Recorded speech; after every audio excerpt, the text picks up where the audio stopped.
नमस्कार beautiful souls. आज का टॉपिक बहुत सॉफ्ट भी है और बहुत इंटेंस भी है। ट्विन फ्लेम्स रीयूनियन वाली बात है।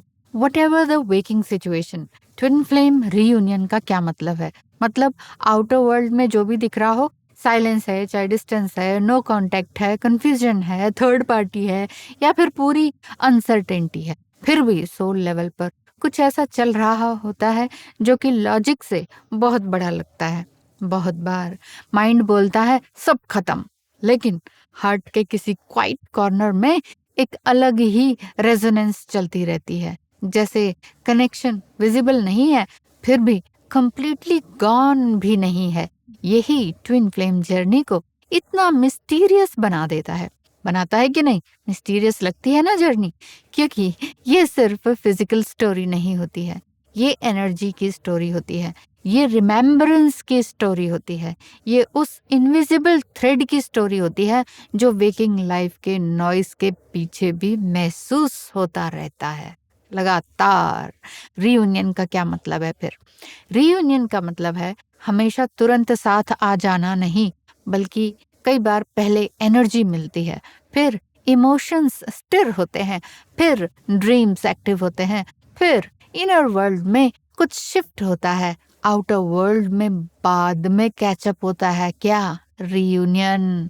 इसीलिए कभी कभी वेकिंग सिचुएशन बहुत ही अपोजिट दिखाई देती है, लेकिन भीतर भीतर एक स्ट्रेंज नोइंग बनी रहती है, जैसे यूनिवर्स ने स्टोरी बंद नहीं की, बट पॉज कर दी है।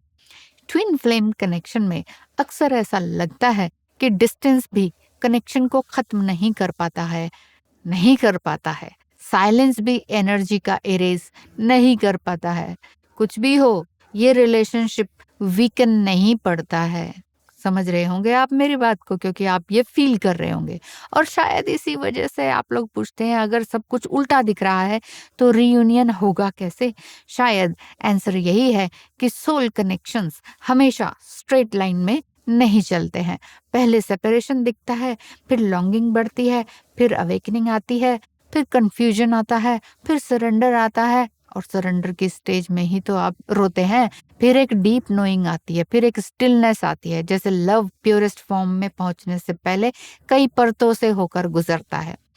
कई बार रीयूनियन की फीलिंग फिजिकल प्रेजेंस से पहले ही आ जाती है, ड्रीम्स में आ जाती है, साइंस में आ जाती है, अचानक यादों की वेव्स में आ जाती है, किसी अनएक्सप्लेनेबल पुल में आ जाती है, फेमिलियर एनर्जी में या टच में आ जाती है।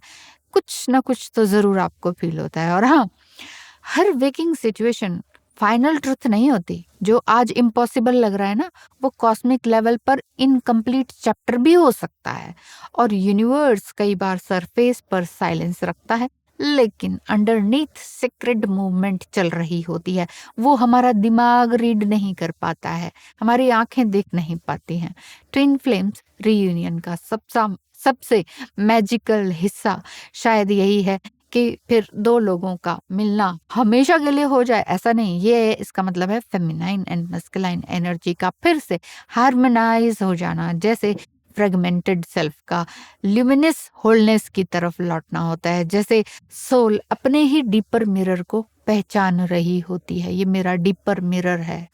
इस जर्नी में दर्द भी होता है, लॉन्गिंग भी होती है, चेजिंग होती है, और बहुत अनसर्टेनिटी भी होती है, लेकिन साथ ही एक स्ट्रेंज ब्यूटी भी होती है। क्यों? क्योंकि इस कनेक्शन में कुछ ऐसा होता है जो ऑर्डिनरी लैंग्वेज से थोड़ा बाहर है, जैसे कोई इनविजिबल प्रेयर लगातार हो रही हो। होता है ना ऐसा? तो what ever the waking situation, अगर दिल में अभी भी कोई सेक्रेड फीलिंग आपकी बची हुई है, अगर कनेक्शन अभी भी सिर्फ मेमोरी नहीं है, बल्कि लिविंग एनर्जी जैसा फील हो रहा है, तो शायद स्टोरी इतनी सिंपल नहीं है जितनी आउटर वर्ल्ड में दिख रही है या यूनिवर्स के द्वारा दिखाई जा रही है। कभी कभी रीयूनियन इवेंट नहीं लगता, वो वाइब्रेशन होता है। और होता ही है, वाइब्रेशन ही होता है, वो इवेंट थोड़ी ना होता है। कई बार वो मैसेज नहीं होता है, कई बार मैसेज ही होता है। कभी-कभी रियूनियन रिटर्न नहीं लगता है, लेकिन डेस्टिनी की क्वाइट मोमेंट जो होती है ना, वो रियूनियन जैसा फील करवा देती है। और शायद ट्विन फ्लेम का यही कॉस्मिक ट्रुथ है। वेकिंग लाइफ बदलती रहती है, सीन्स बदलते रहते हैं, रोल्स बदलते रहते हैं, एनर्जी फ्लिप होती रहती है, सोल लेवल पर चेंजेस आते रहते हैं। अपने सही टाइम पर फिर से लाइट में आप आ सकते हैं या आ जाते हैं। यही होता है twin flame reunion. Twin flame reunion सिर्फ आउटर वर्ल्ड का इवेंट नहीं है, एक बार फिर से बता दूं, ये एक सोल अलाइनमेंट है, एनर्जेटिक रिमेम्बरेंस है और डिवाइन और कैस्ट्रेशन का प्रोसेस है। जब waking life silence, distance, confusion या इम्पॉसिबिलिटी दिखाती है ना, तब भी एस्ट्रल ट्रेवल पर एक सेक्रेड करंट फ्लो कर रहा होता है। कई बार रियूनियन पहले एनर्जी बॉडी या ड्रीम स्पेस में या हार्ट चक्र पे या और इनर नोइंग में एक्टिवेट होता है। उसके बाद फिजिकल रियलिटी उस वाइब्रेशन को रिफ्लेक्ट करती है। ये जर्नी दो लोगों के मिलने भर की कहानी थोड़ी है, बल्कि मस्कुलाइन और फेमिनाइन एसेंस के कॉस्मिक हार्मोनाइजेशन की कहानी है, कॉस्मिक मिलन की कहानी है, कॉस्मिक मिलन की कहानी एंड कार्मिक प्यूरिफिकेशन की कहानी है। उसके बाद ही तो रिटर्न होता है 3D लेवल पर। इसीलिए तो ये कनेक्शन ट्रूली डिवाइन होता है। वो टाइम, साइलेंस या आउटर रेजिलेंस से खत्म नहीं होता है, वो बस अपने डिवाइन टाइमिंग पर फिर से अनफोल्ड होता है।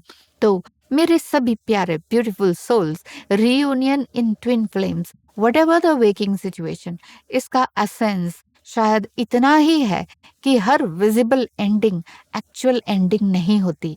लग रहा होगा कि एंड हो गया सब, लेकिन नहीं, ये साइलेंस है। साइलेंस के पीछे का कनेक्शन स्टिल ब्रीदिंग रहता है। कभी डिस्टेंस के पीछे डेस्टिनी स्टिल वीविंग कर रही होती है। कभी कभी आउटर सेपरेशन के पीछे इनर यूनियन ऑलरेडी बिगिन कर चुका होता है। अगर ये वर्ड्स आपको, आपके दिल को टच कर रहे हैं, तो वीडियो को लाइक कर दीजिए, चैनल को सब्सक्राइब कर दीजिए और कमेंट में बताइए, क्या आपको भी कभी ऐसा लगा है कि वेकिंग सिचुएशन कुछ और कह रही थी, लेकिन सोल कुछ और फील कर रही थी। मैं आपसे फिर मिलूंगी एक और deep insight and soulful conversation में, ठीक है? तब तक के लिए आज्ञा दीजिए। नमस्कार। तो यदि आपको भी लगता है कि ट्विन फ्लेम कनेक्शन बहुत ही वियर्ड लग रहा है या मिस्टीरियस लग रहा है, क्लियर नहीं हो रहा है, बहुत कुछ समझना चाहते हैं, डिस्कस करना चाहते हैं, तो कंसल्टेशन बुक कराइए। स्क्रीन पे दिखाए नंबर पर मैसेज कीजिए या फिर मेरी वेबसाइट lovinfinitelakshmi.com पर विजिट कीजिए। वहीं पर पे कर सकते हैं और उसके बाद अपना टाइम फिक्स कर सकते हैं।